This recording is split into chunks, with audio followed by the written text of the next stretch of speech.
తమిళనాడులో డిఎంకే ప్రభుత్వం అంటే స్టాలిన్ ప్రభుత్వం. అది ఎవరి భాగస్వామి? ఐఎన్డిఏ కూటమి భాగస్వామి. ఏం చెప్తుంటారు?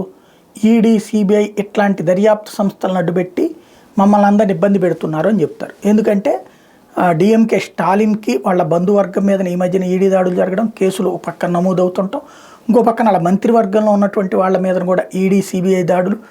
దాంతో ఎంత ప్రతీకార చర్యలు మా వాళ్ళని ఆపేయడానికి అని చెప్తారు. సరే, అది వాళ్ళ దగ్గర అవినీతి ఉందా లేదా అన్నది ఆధారాలతో సహా కోర్టులో చూపెడతారు. అది ఎప్పుడు తేలుతుంది.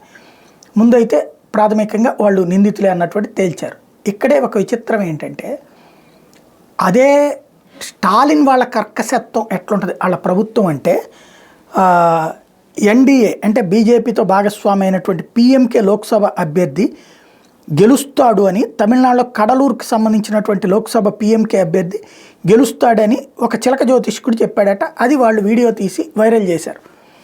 దాంతో చిలకని బోన్లో బంధించి జీవకారుణ్యానికి అన్యాయం చేశాడంటూ ఆ జ్యోతిష్కుడిని అరెస్ట్ చేయించాడు స్టాలిన్.